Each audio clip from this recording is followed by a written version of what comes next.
सो हाय, तुम लोग इस बारे में बात किए थे कल, डिल्यूजन के बारे में, रियलिटी क्या है और झूठ क्या होता है, कितने टाइप का होता है।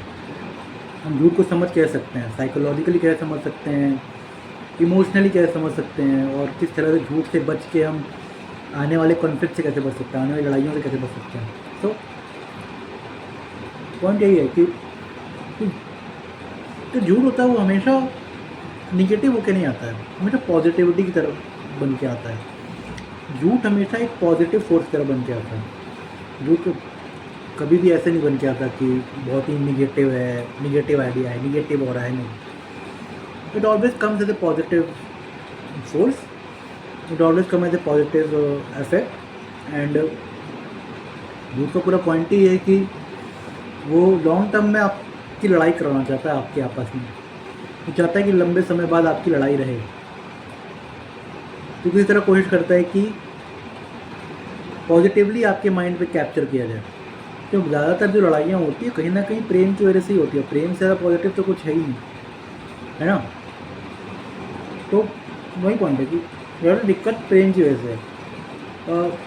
असली प्रेम नहीं, झूठा प्रेम। झूठा प्रेम हमेशा एक पॉजिटिव फोर्स की तरह आता है। जो सच में प्रेम होता है वो हमेशा थोड़ा निगेटिव फील कराता है, थोड़ा अकाउंटेबल करता है, थोड़ा निगेटिव वाइब देता है आपको। तो अगर आप as a human being exist करना चाहते हो, एज ए थॉटफुल पर्सन आप डिसीजन लेना चाहते हो, ढंग के डिसीजन लेना चाहते हो, then you have to take decisions like away from your emotions, away from your positive emotions.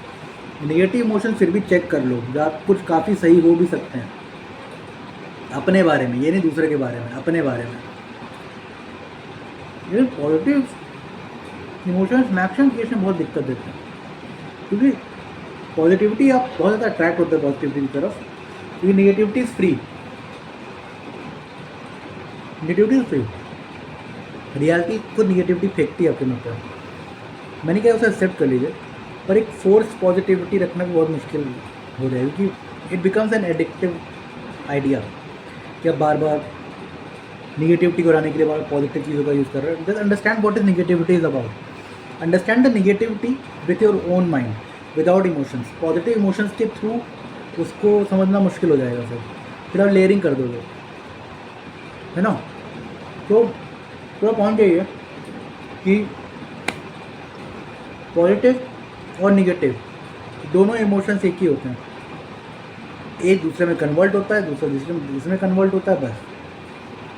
ठीक है, ये है एक ही चीज़, ये एक दूसरे के भाई हैं, हम लोग का इस्तेमाल करते हैं एग्जिस्ट करने के लिए। मोटिवेशन उतना ही खतरनाक है जितना डीमोटिवेशन है, प्यार उतना ही खतरनाक है जितनी नफरत है। ठीक, और मतलब कुछ भी आप किसी तरह भी देख सकते हो, प्यार उतना ही खतरनाक है कि बहुत ज़्यादा नफरत आपको ग्रो नहीं करने देगी, बहुत ज़्यादा प्यार भी आपको ग्रो करने नहीं देगा। दूरी पे रहे चीज़ें, एक दूरी पे रहे, एब्सेंट ना हो।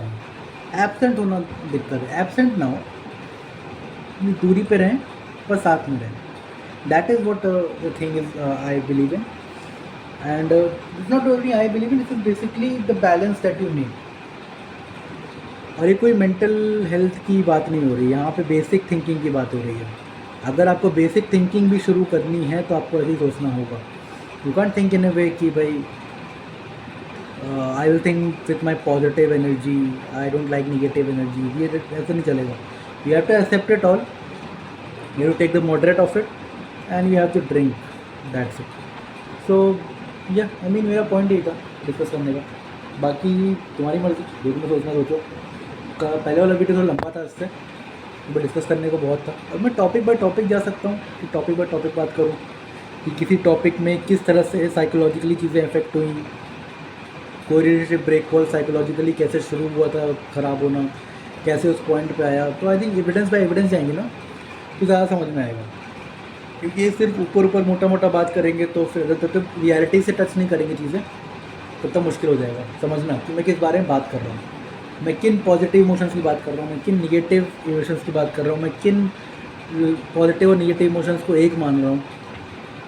ये बहुत ज़रूरी है जानना, और आई थिंक इस पर बात कर सकते हैं। Okay, thank you, bye.